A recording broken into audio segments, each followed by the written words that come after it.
What up, YouTube family? Big up and welcome back to you all to another video, guys. Yes, it's March 5th, 2026, and it's now 8 minutes to 9 in the morning. Yeah, crack of dawning. So, you don't know, we are in Brunswick, Georgia, exit 29, and I'm about to go get Big Brute washed. This will be the first truck wash that Big Brute will be getting since being out here on the road. Yeah man, we've been with Mercer now for a month and a week. Yes I am. So I had a good week last week. Just like I said, the week didn't start off all that well when I was up in Allentown. You know, I had that tire issue, but it went well at the end. Yeah, and I made a nice piece of change last week, guys. Yes, I finished up the week with that load that I dropped in it's Ybor,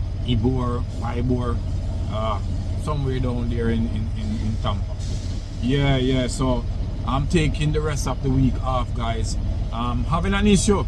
Actually, I'm having a conundrum as it relates to my engine oil level, guys, and that is what we're gonna discuss in this video.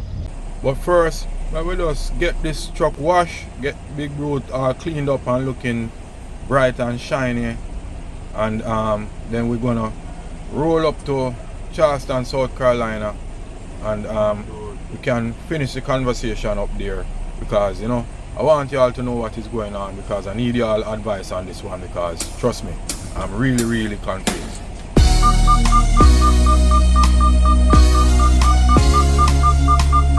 Streets on the beat. Street music. Boys, major. Jawarian. Lord knows. Me tell the youth in pre-life and them can rise up. Tell them better and them start by crack. Walk on me no see no more block. Everyone in on the beach and jump. Me tell the youth in pre-life and them can rise up. Tell them better and them start by crack. Walk on me no see no more block. Everyone in on the beach and jump. Don't feel like, tell me what you feel like. Stop post with gun show you feel high. Come back to reality. This is real life. Another bus head. Willing to take your 3 points. Things are not always what they seems like. You cause it on yourself, so why squeeze mine? How you feel in the water when no reach me? I took on. Tell us what we kill life. And if the feds them hold you, you would have dead. Cause up 100 you can't even spend 3 nights. More than enough for you, salute to what them dream like. Life body operated like a super. Yeah, Big Brute looking all nice and clean. Yes I am. Man, lose me. Make a cap thing from this up. Up cap. Man. There you go. This is I-95 heading north.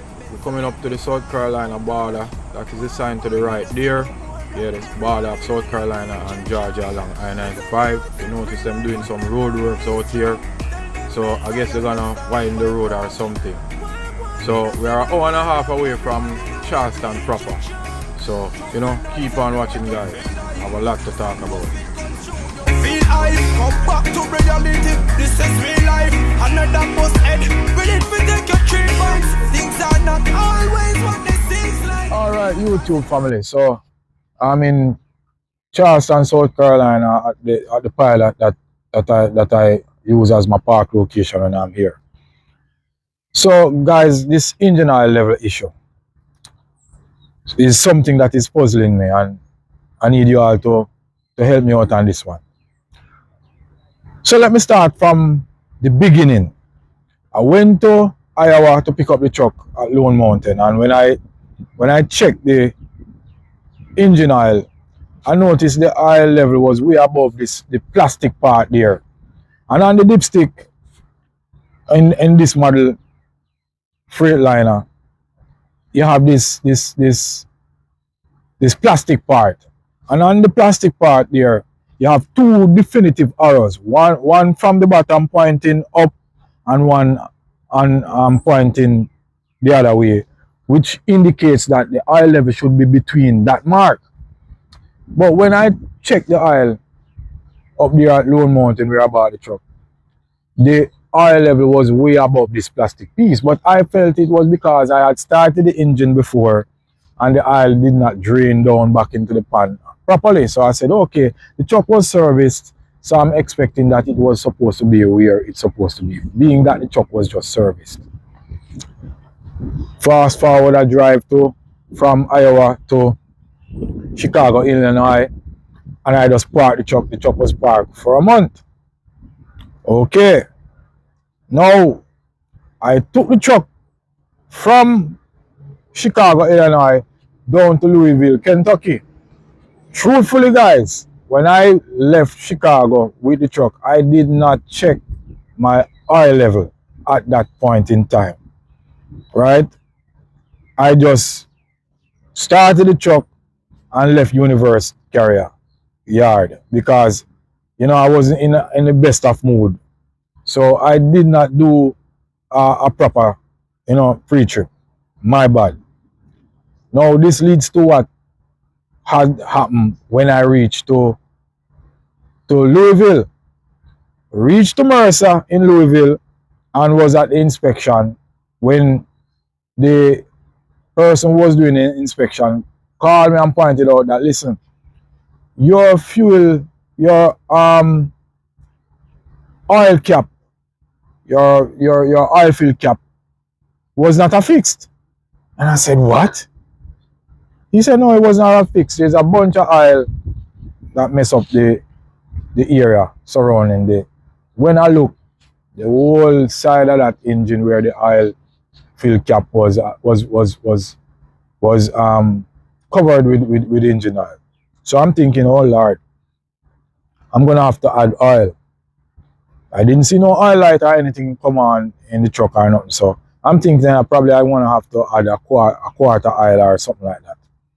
When I checked the oil there and then, the dipstick still was saying, based on where the oil was on the dipstick, it was still saying that I had more than enough oil. I'm saying to myself, what the hell is going on? Anyway, I covered the locked back the oil fill cap and I left that location and went about my business.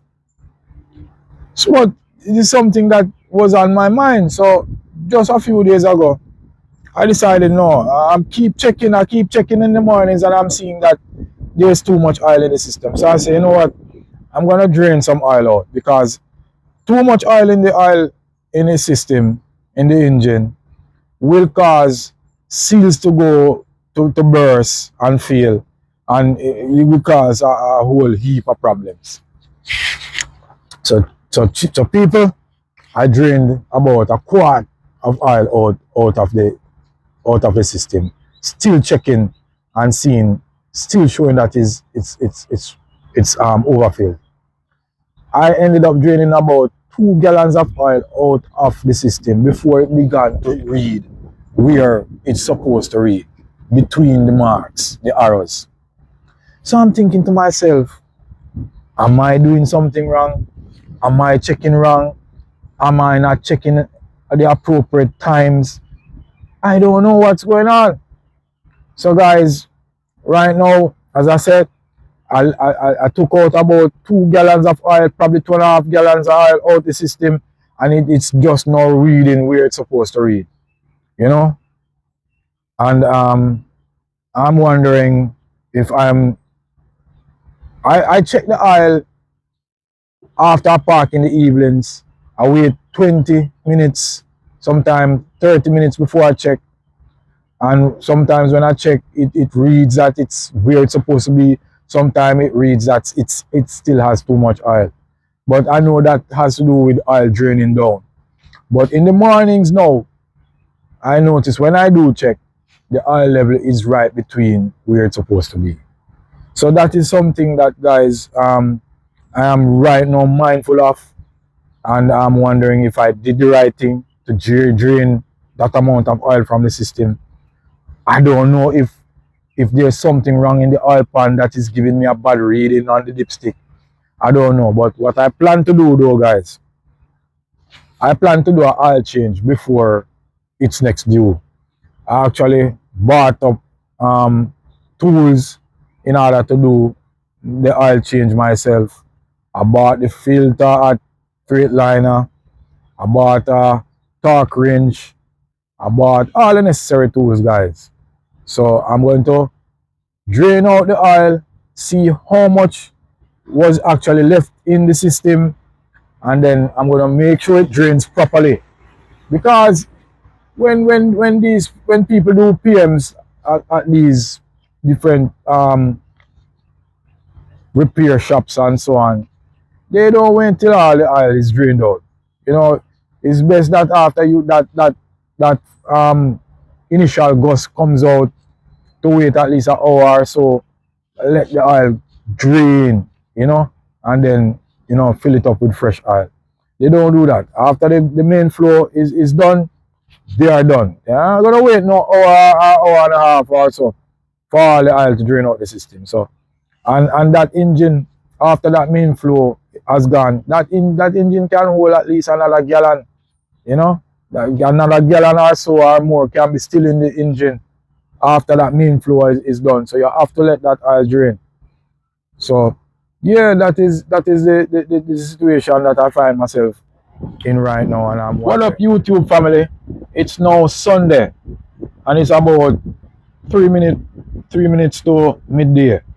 I had planned to change the engine oil in the truck, and I changed my mind on that.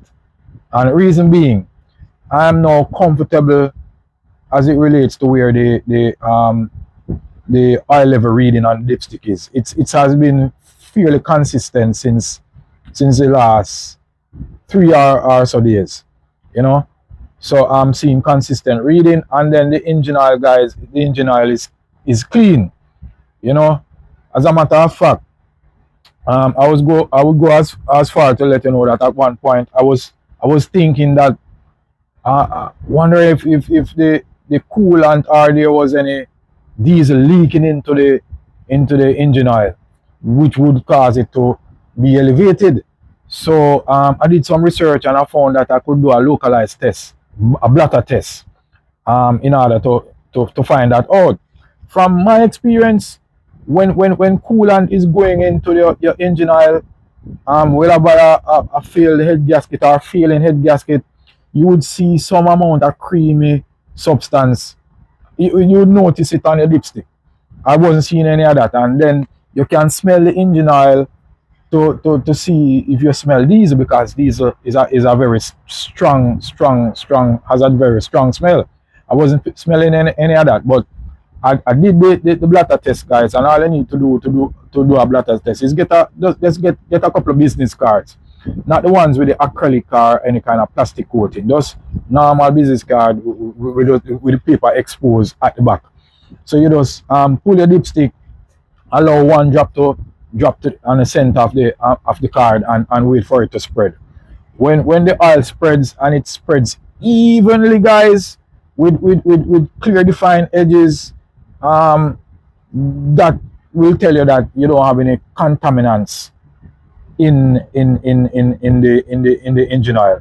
But if you kind of see different kind of shades, some dark spots in the center, and then you see lighter rings around it, you know, you that will indicate whether you have diesel or any other kind of liquids, because water or coolant would spread faster, so as diesel. But when I did mine, guys, yeah, what I saw was evenly spread of the engine oil, and there was no indication of anything contaminating the engine oil. So, you know, that made me feel a bit more confident as to not to change it. And I am due for oil change in the next 7,700 miles. The last time it was changed was at 505,000, probably 400 miles. That is when I got the truck from Lone Mountain, and I'm now at 517 thousand plus miles. So in the next, within the next 3 weeks, I should be due for an oil change. I already bought the oil and the filters and all of them things. So I'm ready and I'm planning to do this myself. You know, I also bought some tools in order to deal with the oil change myself. I went and I got a few items to guys. I was called out about not having a ear hose, so I bought a cheap one for now. So I bought some hoses, guys, for the some radiator hoses because I think one of my hoses feels a bit soft, so I bought the entire set of hoses, 3. I also bought a serpentine belt just in case. I should have bought a fan belt. I didn't buy one, so I'm gonna stop at Freightliner and get a fan belt. What else did I buy? I bought a torque wrench, guys, so that I can torque back things to the correct specifications. I bought a funnel. Let me see. I bought a 36mm socket. That is what is needed to pull the oil filter and the fuel filter and all of that. I bought a set of fuel filter too. But the fuel filter, guys, I noticed after I reached here at the truck stop and was checking them that I don't see any Detroit label on the fuel filter kit. And I call back dealer, and this is the Freightliner dealer in Savannah, and I ask him if this is original parts, if it's his original kit. They say yes. So I'm asking, the oil filter has the Detroit sticker on it, but that doesn't have it. But they are saying it's original. And also the serpentine belt, it's not saying Detroit. So I don't know. I'm gonna put them back up that you can see them. Those of you out there who have the experience, let me know in the comment section if these are original, if it's an original fuel filter kit or if it's some aftermarket thing, because I don't want to put them on my truck if it's not original. It's not all that expensive, so I would want to buy something original. And whatever I'm going to replace in the future, I'm going to try to buy Detroit products. So what else did I buy? I also bought I said it already. I bought the engine oil already. So I bought Shell Rotella T6 full synthetic 10W30. That is what the manufacturer says they recommend, other than the Detroit engine oil. So I bought those, and I think I'm prepared and ready now if needs be to change my oil, when I need to change the oil, I should say. But I'm hearing some squeaking too, so it seems as if I'm having a failing pulley or tension or something. So I found out, I made some inquiries as it relates to how much those will cost me. So we are looking about near $600, and so I'm gonna work some money come next week, guys, and buy those, and then change them out myself. So yeah, guys, that's the latest on the oil level issue. So I should also mention, I noticed when I start the truck, guys, the truck kind of stumbles a bit upon startup, but it idles normally after that. So I'm wondering what could be the problem there, whether there is oil leaking back, or if my fuel filter needs change, because this truck does not have a independent fuel water separator. According to the dealer I call Freightliner themselves, they say it's integrated in the fuel filter module, and they told me that there's a drain valve on it, and I should try draining that valve to see if any water is in the system, and that could be possibly why that is happening. So I'm gonna do that, guys. And as again, if anybody out there have any idea why this is happening, let me know, guys. Diesel prices are through the roof, guys. So we're gonna talk about that in the next video, guys. So thanks you all for watching. Thanks for following me on the journey, guys. Appreciate you all. So see you in the next one.